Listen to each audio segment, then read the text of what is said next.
अस्सलाम वालेकुम एवरीवन, मैं हूँ डॉक्टर निखत। तो मैं आपको बता दूं कि अगस्त महीने के पहले हफ्ते में 1 अगस्त से लेके 7 अगस्त के बीच में world breast feeding week celebrate किया जाता है। ये एक ऑर्गेनाइजेशन का पार्ट है, जैसे कि Baba WABA world alliance for breast feeding action. ये एक ग्लोबल नेटवर्क है, ये एक ऑर्गेनाइजेशन है जिसने ब्रेस्ट फीडिंग के प्रमोट के लिए, इसके सपोर्ट के लिए और इसके अवेयरनेस के लिए बहुत से अलग अलग प्रोग्राम्स ऑर्गेनाइज़ किए हैं, जिसमें से एक है WBW, that is world breast feeding week, जो कि अगस्त के महीने में पहले हफ्ते में 1 अगस्त से लेकर 7 अगस्त के बीच में सेलिब्रेट किया जाता है।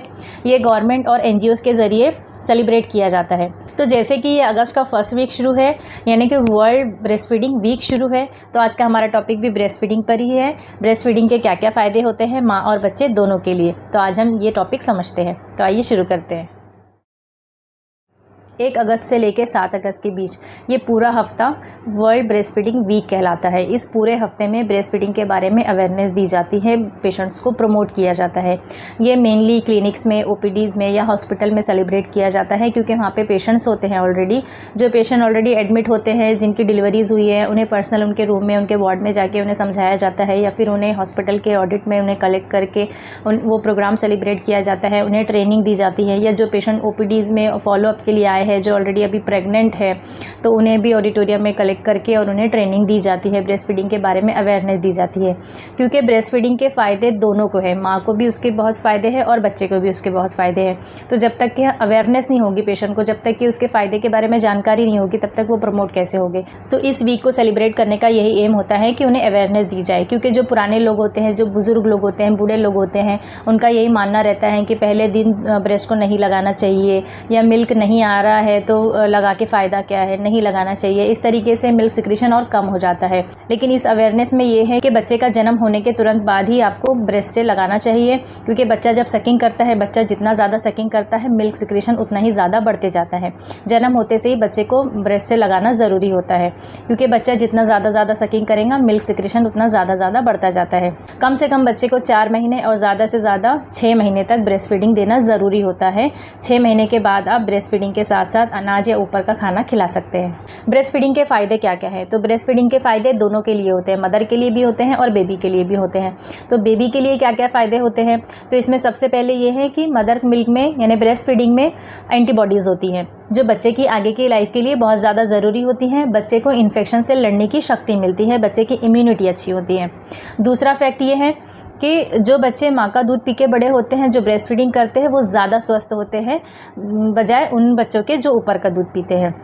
तीसरा ये है कि अलग अलग बीमारियों से बचाव होता है, जैसे बार बार दस्त लगना, पेट ख़राब होना, पेट में गैसेस बनना, एलर्जी होना, छाती का इन्फेक्शन होना, सर्दी ज़ुकाम होना, कान का इन्फेक्शन होना, एक्जिमा होना या बच्चों की डायबिटीज़, इन सारी बीमारियों से बचाव भी होता है। चौथा फ़ायदा, ब्रेस्ट मिल्क में protein, fat, carbohydrate, vitamins and minerals सही और भरपूर मात्रा में होते हैं। पांचवा फ़ायदा, बच्चे के जबड़े मजबूत होते हैं। छठा फ़ायदा, बच्चे का दिमागी विकास अच्छा होता है। सातवां फ़ायदा, बच्चे को किसी भी तरह की एलर्जी नहीं होती। आठवां फ़ायदा, बच्चे को मोटापा, ब्लड प्रेशर और दिल की बीमारी से बचाव होता है। और उसके बाद बच्चे और माँ के बीच बॉन्डिंग बहुत अच्छी बनती है। अब देखते हैं कि मदर में क्या क्या फ़ायदे हैं। तो मदर में सबसे पहला फ़ायदा ये है कि ब्रेस्ट का कैंसर होने से बचाव होता है, ओवरीज़ का कैंसर होने से बचाव होता है, इवन ऑस्टियोपोरोसिस होने से भी बचाव होता है। दूसरा फ़ायदा ये है कि ब्रेस्ट फीडिंग कराते समय यूट्रस बहुत अच्छी तरह कॉन्ट्रैक्ट होता है। तो यूट्रस जितना ज़्यादा कॉन्ट्रैक्ट होगा, उतना जल्दी अपने नॉर्मल शेप में जाएगा, और जितना जल्दी यूट्रस अपने नॉर्मल शेप में और नॉर्मल पोजीशन पे जाएगा, उतना आपका पेट भी अंदर होगा। Even all over the body वज़न कम करने में भी ब्रेस्ट फीडिंग बहुत ज़्यादा हेल्पफुल होता है। तीसरा फ़ायदा ये है कि ये आसान तरीका है, मुफ्त है, ऑल टाइम रेडी मिलने वाला है, और ये सही तापमान में मिलता है। तो आसान इसलिए है कि जब आप टॉप फीडिंग कराते हैं तो उसमें आपको काफ़ी मेंटेनेंस करने की ज़रूरत पड़ती है, जैसे बॉटल को क्लीन करना, बॉईल करना, पानी को बॉईल करना, पानी को पिलाते समय वार्म करना, ये सारी चीज़ें आपको मेंटेन करना पड़ता है। जबकि ब्रेस्ट फीडिंग में बहुत ही आसान है, बस आपको बच्चे को लेना है और फीडिंग कराना है। दूसरा ये है कि ये मुफ्त तरीका है, यानी जब आप टॉप फीडिंग कराते हैं तो आपको बार बार डब्बे ख़रीदने की ज़रूरत पड़ती है, इसे आपको ख़रीदना पड़ता है, पैसे खर्च करने पड़ते हैं। लेकिन ब्रेस्ट फीडिंग ये बिल्कुल मुफ्त है। आप जितना ज़्यादा बच्चे को पिलाओगे, उतना ज़्यादा मिल्क आपकी बॉडी में, आपके ब्रेस्ट में बनता जाता है। तीसरा, ये ऑल टाइम रेडी मिलने वाला है। जब भी आपको टॉप फीडिंग कराते समय बच्चे को भूख लगती है तो बच्चा इधर चिड़चिड़ करता है, रोने लगता है, और आप इधर पानी बॉईल करने जाते हो, पानी वार्म करने जाते हो, बनाते हो, तब बच्चे को देते हो।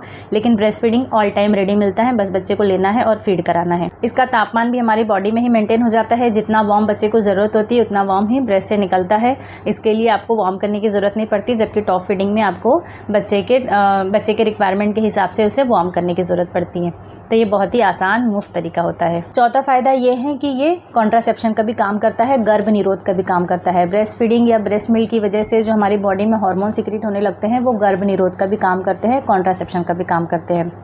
पांचवा ये है कि ब्रेस्ट फीडिंग की वजह से, ब्रेस्ट फीडिंग कराने से माँ और बच्चे की बॉन्डिंग बहुत अच्छी बन जाती है। माँ में वो अलग ही रिलैक्सिंग वाली फीलिंग आने लगती है, एक बहुत ही सुकून वाली फीलिंग आने लगती है, क्योंकि बच्चा भी उस वक्त अपने माँ को अच्छी तरह पहचानने लगता है, बच्चा अपनी माँ की स्किन को फील करने लगता है।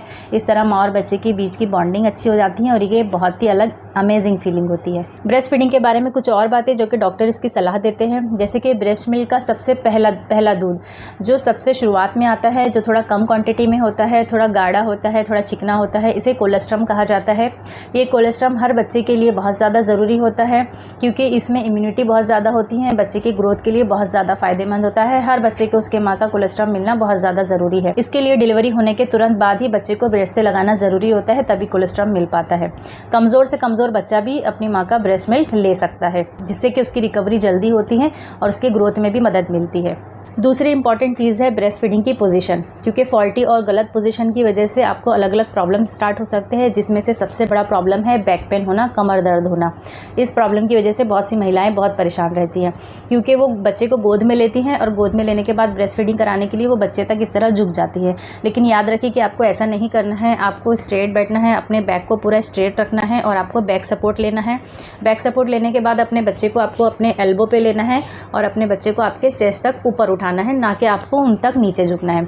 ये पोजीशन से अगर आप ब्रेस्ट फीडिंग कराएंगे तो आपकी बैक पेन की प्रॉब्लम नहीं होगी, इवन आप उसके लिए हैबिचुअल हो जाएंगे। तीसरी इंपॉर्टेंट चीज़ ये है कि ब्रेस्ट फीडिंग कराने के पहले आपको हर बार अपने निप्पल को अच्छी तरह क्लीन करना है।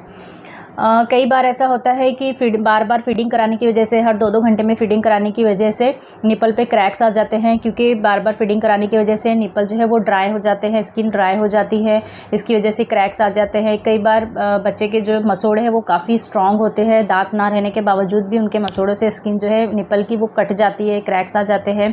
तो अगर उस कट से अगर कुछ इन्फेक्शन अंदर चला गया तो वो दिक्कत वाली बात हो जाती है, क्योंकि कई बार इन्फेक्शन अंदर जाने की वजह से आपको पेन स्टार्ट हो जाता है, गठाने बन जाती हैं, इवन पस भी हो जाता है, बुखार आने लगता है, काफ़ी पेनफुल कंडीशन ये हो जाती है।